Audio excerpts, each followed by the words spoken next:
కోటి రతనాల వీణ. ఆ రోజు కోటి మంది ప్రజలే ఉండే తెలంగాణలో, ఇవాళ 4 కోట్ల మంది ప్రజలయ్యారు. కానీ కొన్ని సమస్యలు ఉన్నాయి.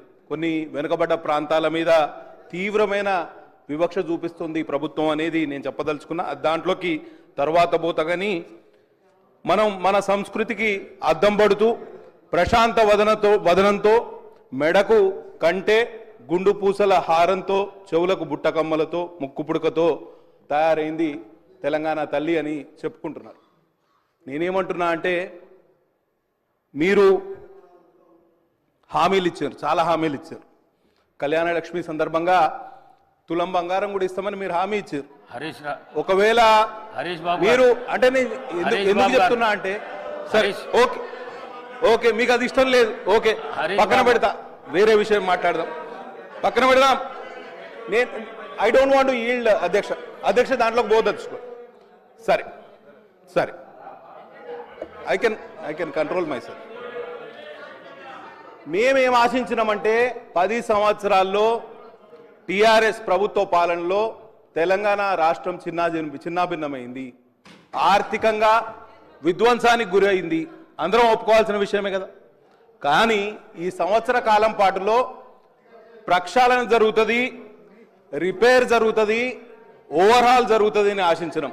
కానీ అటువంటి చూచాయలు కూడా ఇవాళ కనిపించట్లేదు అధ్యక్ష.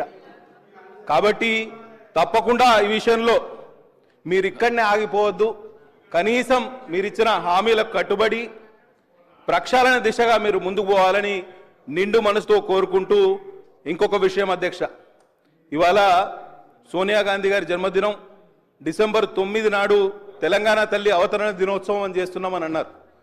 మా కమ్యూనిస్టు సోదరులు చెప్పారు సెప్టెంబర్ 17 నాడు తెలంగాణ విమోచనం జరిగింది. మరి ఆ రోజు ఎందుకు మనం చేసుకుంటలేము? ఎందుకు కొన్ని శక్తులు మిమ్మల్ని అడ్డుకుంటున్నాయా ఏంటిది అనేది మీరు ఆలోచన చేయాలి. పెద్ద ఎత్తున నిజాం ప్రభుత్వాన్ని మెడలు వంచి మీ నల్లగొండ జిల్లా నుంచే మొదలైంది ఉద్యమం, సాయుధ రైతాంగ పోరాటం. కాబట్టి వారికి సంఘీభావంగా సెప్టెంబర్ 17ను తెలంగాణ విమోచన దినంగా జరపాల్సిందిగా, అధికారికంగా జరపాల్సిందిగా ప్రభుత్వం వారికి విజ్ఞప్తి చేస్తూ నేను చెప్పేది ఒక్కటే నిమిషంలో ముగిస్తా అధ్యక్ష. గతంలో భారత మాతను సృష్టించిన కళాకారులు పశ్చిమ బెంగాల్కు చెందిన వారు ఉండే. ఫస్ట్ భారత మాతను తయారు చేసింది పశ్చిమ బెంగాల్కి చెందిన కళాకారు. ఆ రోజు భారత మాతకు కిరీటం లేకుండే, భారత మాతకు కంటె లేకుండే, గొలుసులు లేకుండే, ఆమె చేతిలో ఒక జపమాల ఉండే, ఇంకో చేయిలో కలశం ఉండే.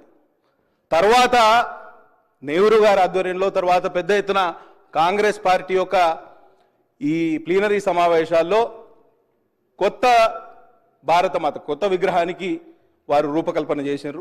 ఆ విగ్రహానికి కిరీటం ఉన్నది, తర్వాత హారాలు ఉన్నాయి, కంఠహారాలు ఉన్నాయి, ఒక త్రివర్ణ జెండా కూడా చేతిలో ఉండే.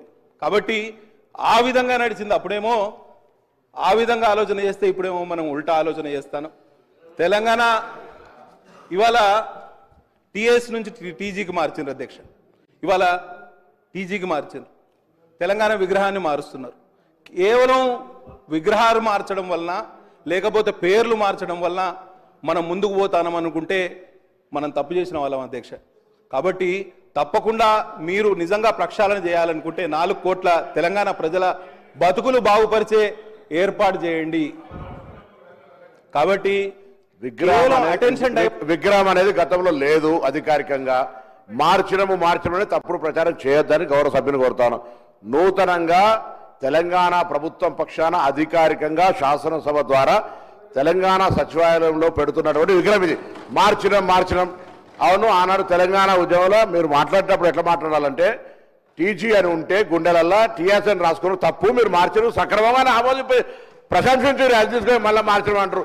గీతం లేకుండే, విగ్రహం లేకుండే తెలంగాణ ప్రజల ఆకాంక్ష టీఏసీ మార్చుకున్నారు. దాన్ని ఇప్పుడు మళ్ళీ మీరు ఏం మాట్లాడుతున్నారో మరి అందరూ జనరల్గా ఇద్దరు ఒక్కటేనే ఐడియా ఉందా? ఇప్పుడైనా కనీసం వాస్తవికంగా మాట్లాడే ప్రయత్నం చేయండి.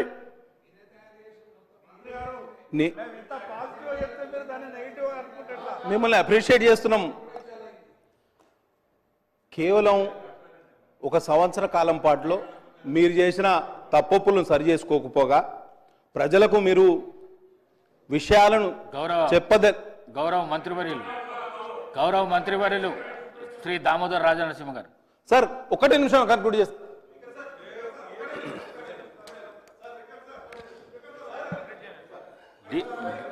డీవియేషన్ కాకుండా ముఖ్యమంత్రి ప్రకటనపై క్లారిఫికేషన్ చెప్పండి. డీవియేషన్ అన్నారు, నేను ఒప్పుకున్నా, నేను ఒప్పుకున్నా, డీవియేషన్ కాలేదు. నేను గ్రౌండ్ రియాలిటీ నుంచి 2 విషయాలు చెప్పదలుచుకున్నా. 4 కోట్ల తెలంగాణ ప్రజలు ఇవాళ సంవత్సర కాలం కాంగ్రెస్ ప్రభుత్వం ఏర్పాటైనాక తీవ్ర నిరాశ నిస్పృహల్లో ఉన్నారు అధ్యక్ష. చాలా ఇబ్బందుల్లో ఉన్నారు. వారిని ఆదుకునే ప్రయత్నం మనం తప్పకుండా చేయాలి. సరే, తెలంగాణ తల్లి ఆవిష్కరణకు మమ్మల్ని పిలిచిండ్రు. తెలంగాణ తల్లి రూపకల్పనలో కూడా ఉత్తమ్ కుమార్ రెడ్డి గారు ఇదే సభలో ఉన్నారు. వారు ప్యాడీ ప్రొక్యూర్మెంట్ పాలసీ తీసుకురాచే ప్రయత్నంలో మమ్మల్ని అందరినీ పిలిచారు. అఖిల పక్షానికి పిలిచిండ్రు, ఉత్తర ప్రత్యుత్తరాలు నడిపినరు. వారి కార్యాలయం నుంచి మాకు చాలా ఫోన్లు కూడా వచ్చినాయి. అదే ఒరవడిలో ఇవాళ మాకు కొంత సమాచారం ఇచ్చి మా సూచనలు సలహాలు కూడా తీసుకుంటే అఖిల పక్షాన్ని ఏర్పాటు చేస్తే ఈ విషయంలో మేము కూడా చొరవ తీసుకునేవాళ్ళం. కానీ ఇవాళ మా పైన మొత్తం తెలంగాణ సమాజం మీద రుద్దే ప్రయత్నం చేస్తున్నారు. అది కొంత ఆక్షేపణీయమని తెలియజేస్తూ, అట్లే డిసెంబర్ 9 మీ నాయకురాలి యొక్క జన్మదినం, దాన్ని కూడా అవతరణ దినోత్సవంగా చెప్పే ప్రయత్నం కూడా చేస్తున్నారు. పార్టీకి సంబంధించిన విగ్రహం గతంలో ఉండేది అని మంత్రి గారు చెప్తారు అధ్యక్ష. పార్టీకి సంబంధించిన విగ్రహం గతంలో ఉన్నది, విగ్రహం పార్టీకి సంబంధించిందని చెప్తారు. ఇట్లా ప్రభుత్వం మారినప్పుడల్లా విగ్రహాలు మార్చుకుంటా పోతే, పేర్లు మార్చుకుంటా పోతే ఎక్కడికి పోతాం? ఒకసారి ఆలోచన చేయాలి. కాబట్టి ప్రజాధనం మినిస్టర్ గారు, మా సోదరులు బీజేపీకి సంబంధించిన గౌరవ శాసనసభ్యులు ఓ ప్రొడక్టివ్గా కన్స్ట్రక్టివ్గా సలహాలు ఇచ్చే మిత్రులు అతను 2-3 విషయాలు మాట్లాడతారని అనుకున్నాను. ఈరోజు ప్రత్యేకంగా మా సహచరులు చెప్పిండ్రు, పొన్నం ప్రభాకర్ గారు, అసలు విగ్రహ రూపకల్పన ప్రభుత్వ పరంగా ఎప్పుడూ చేయలేదు. మొట్టమొదటిసారి 10 సంవత్సరాల తర్వాత రూపకల్పన జరుగుతూ ఉంది. దాంట్లో ముఖ్యమంత్రి గారు స్టేట్మెంట్ ఇవ్వటం జరిగింది. స్టేట్మెంట్కు సంబంధించి ప్రస్తావన ప్రత్యేకంగా ఒక ప్రధానమైన అంశం కనుక మీరు అవకాశం ఇచ్చారు అధ్యక్ష. ఈరోజు వారు ప్రభుత్వానికి సంబంధించిన మంచి చెడులు, వైఫల్యాలు, విజయాల గురించి తప్పకుండా సమావేశాలు నిర్వహిస్తాం. మీరు చెప్పే ప్రతి మాటకి 10 మాటలు చెప్తాం, వెనుకకు పోయేది లేదు. ఈరోజు కూడా మేము చెప్తా ఉన్నాం, ఈరోజు రాజకీయాలకు అతీతంగా బేషిజాలకు పోకుండా మేము ప్రధానంగా మెజారిటీ సంఖ్యలో మా గౌరవ శాసనసభ్యులు అందరూ ఉన్నారు ఇక్కడ. మెజారిటీకి సంబంధించిన అంశం విషయం కూడా మాట్లాడుతున్నాం అధ్యక్ష. ప్రస్తావన విషయంలో మీరు కొన్ని అంశాలు చెప్తా ఉన్నప్పుడు స్వీకరించడానికి మేము ఇక్కడ కూర్చున్నప్పుడు ఇదే అదనగా అనేక అంశాలు మాట్లాడుతూ ఉన్నారు. చెప్పమనండి, ఆ రోజు సోనియా గాంధీ గారు లేకుంటే తెలంగాణ రాష్ట్రం వచ్చేదా? ఈరోజు ఇది కాదు, అందరు యావత్ తెలంగాణ ప్రజానికానికి సంబంధించి ఈరోజు చేస్తా ఉన్న సందర్భంలో నేను చెప్తా ఉన్నా, ఈరోజు కూడా మేము విమర్శలు చేయదలుచుకోలే. ఈరోజు